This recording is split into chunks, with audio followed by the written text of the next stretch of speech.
அப்புறம் வந்துட்டு எந்த மாதிரியாக கம்ப்யூட்டருக்கு வந்துட்டு கனெக்ஷன் பண்ணலாம் அப்படிலாம் சொல்கிறாங்க.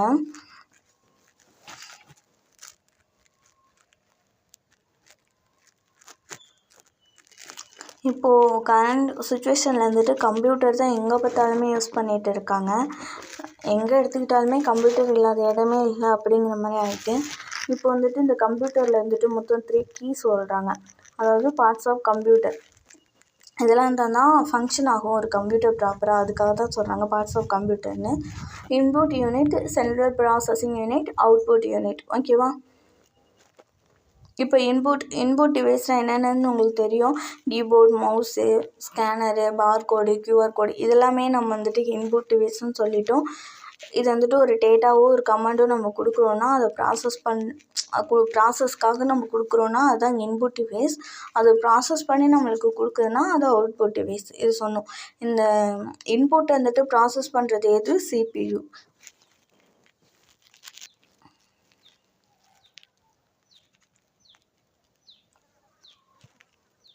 ஃபஸ்ட்டு ஒன்று கீபோர்டுன்னு எடுத்துக்கிட்டோம்னாக்கா, கீபோர்டில் நம்ம என்ன மாதிரியான இன்புட் கொடுப்போம்? அதில் வந்துட்டு நியூமெரிக்கல் வேல்யூஸ்னால் நம்பர்ஸ் 1 2 0லேருந்து 9 வரைக்கும் நம்பர்ஸ் இருக்கும். அல்பபெட்டிக்னா A to Z வரைக்கும் இருக்கும். இதெல்லாம் தான் நம்ம வந்துட்டு கீபோர்டில் கொடுப்போம்.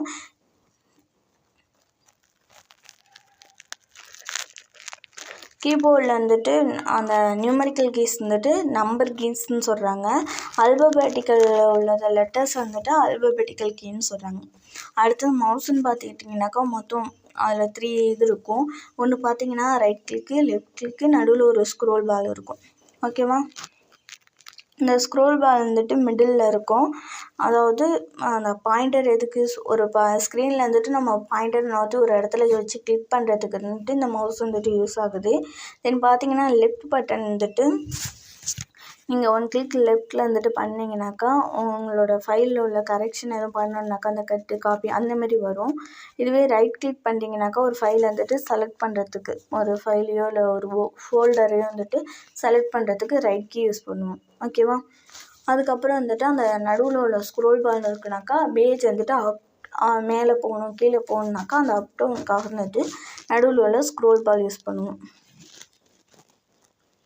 அடுத்து CPU தான் வந்துட்டு பிரெயின் ஆஃப் த கம்ப்யூட்டர் எதுன்னு கேட்டால் சிபியூவோட ஃபுல் ஃபார்ம் என்னென்னு பார்த்தீங்கன்னாக்கா central processing unit.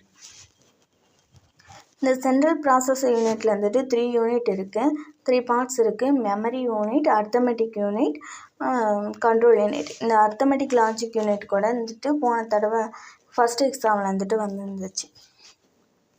Control unit பார்த்தீங்கன்னாக்கா அந்த ஹோல் கம்ப்யூட்டரில் உள்ள ஃபங்க்ஷன் எல்லாத்தையுமே வந்துட்டு கண்ட்ரோல் பண்ணுறது இதுதான். தென் அர்த்தமெட்டிக்கல் லாஜிக் யூனிட் என்ன பண்ணுனாக்கா நீங்கள் வந்துட்டு ஆட் பண்ணணும், சப்ட்ராக்ஷன், மல்டிப்ளிகேஷன், டிவிஷன் இதுமாதிரி நம்பர்ஸ் வந்துட்டு இது பண்ணுறதுக்காக வந்துட்டு இந்த அர்த்தமெட்டிக்கல் லாஜிக்கல் யூனிட் வந்துட்டு யூஸ் ஆகுது.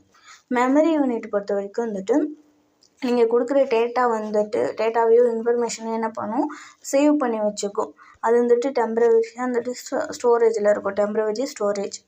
இதுக்கு வந்துட்டு 2 டைப்ஸ் இருக்கும். ஒன்று ப்ரைமரி, இன்னொன்று செகண்டரி மெமரி. அதாவது நம்ம வந்துட்டு சேவ் பண்ணி வச்சுக்கிறது எதில் கூட பண்ணிக்கலாம், சிடிக்கு வந்துட்டு ஃபுல் ஃபார்ம் காம்பேக்ட் டிஸ்க்கு, பென் ட்ரைவு, மெமரி கார்டு இது மாதிரி எதுனாலும் நம்ம போட்டு வந்துட்டு அதில் சேவ் பண்ணி வச்சுக்கலாம். இதுதான் மெமரி யூனிட். அவுட்புட் யூனிட்டை பொறுத்த வரைக்கும் வந்துட்டு என்னென்னு சொன்னால் மானிட்டர், பிரிண்டர், ஸ்பீக்கர் இதெல்லாம் கூட வந்துட்டு அவுட்புட் டிவைஸ் தான். இதுலேயும் 2 டைப்ஸ் இருக்குது. கேத்தோட் ரே டியூப் மானிட்டர், இந்த ஃபிலிம் டிரான்சிஸ்டர் மானிட்டர். அது அவ்வளோது இம்பார்ட்டண்ட்டாக வராது. அடுத்து மெமரி யூனிட். இந்த data measurement is unit which data measurement இது வந்துட்டு ரொம்ப முக்கியம். அதாவது யூனிட்ஸ் ஆஃப் மெமரி. நம்ம ஆல்ரெடி வந்துட்டு ஸ்டார்டிங் வீடியோவில் இந்த இது சொல்லியிருப்போம்.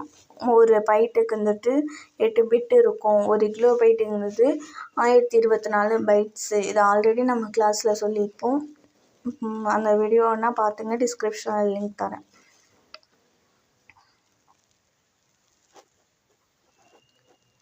அடுத்தது கிளாசிஃபிகேஷன் ஆஃப் கம்ப்யூட்டர். இந்த computer classification followed is the design, shape, speed, efficiency. அதோட டிசைனு, ஷேப்பு, அதோட வெயிட் அதெல்லாம் பொறுத்து வந்துட்டு கம்ப்யூட்டர் வந்துட்டு பிரிச்சிருக்காங்க.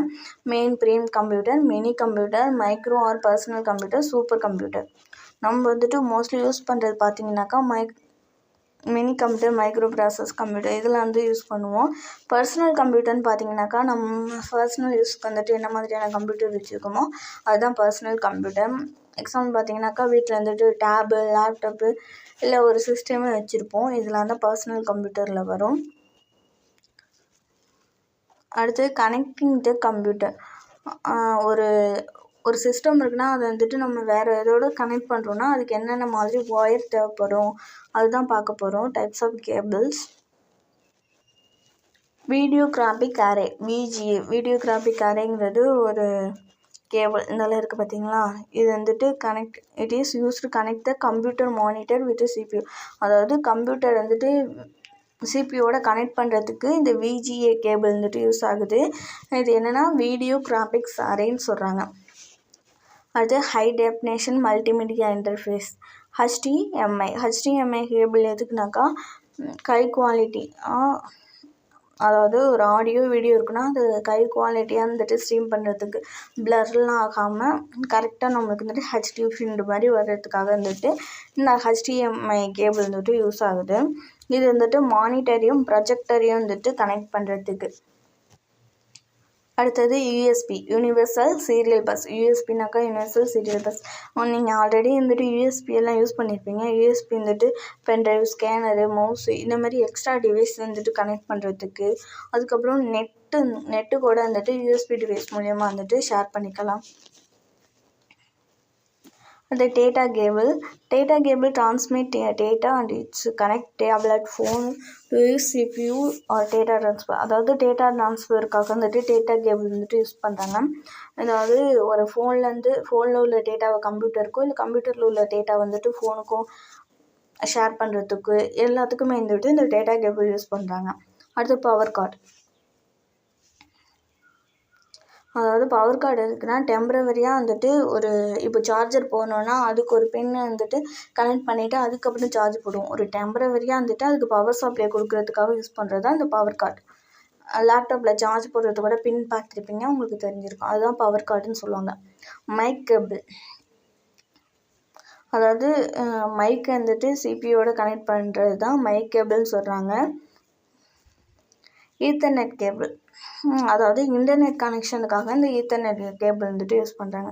ஓகேவா, இது வந்துட்டு என்னென்ன மாதிரியான கேபிள்ஸ் வந்துட்டு கம்ப்யூட்டருக்கு யூஸ் பண்ணுறாங்க அப்படிங்கிறது தான் இது. அடுத்து ஒயர்லெஸ் கனெக்ஷன். அதாவது ஒயர்லெஸ் கனெக்ஷன்னாங்க நம்ம ஒரு டேட்டாவை ஷேர் பண்ணுறதுக்கு, நெட்டு கனெக்ட் பண்ணுறதுக்கு இதுக்கெல்லாம் வந்துட்டு இந்த கனெக்ஷன் யூஸ் பண்ணுவாங்க. ப்ளூடூத்து, வைஃபைலாம் வந்துட்டு இதுக்குள்ள வந்துட்டு வரும். ப்ளூடூத் பார்த்தீங்கன்னாக்கா நீங்கள் சாங் கேட்குறதா இருக்கட்டும், இல்லை வந்துட்டு ஏதோ ஒரு டேட்டாவை ஷேர் பண்ணுறதுக்காக இருக்கட்டும், இந்த ப்ளூடூத் யூஸ் பண்ணுவோம். இந்த ப்ளூடூத் வந்துட்டு பக்கத்தில் உள்ள ஃபோனுக்கோ இல்லை டிவைஸ்க்கோ வந்துட்டு ஈஸியாக டேட்டா வந்துட்டு ஷேர் பண்ணலாம். நெக்ஸ்ட்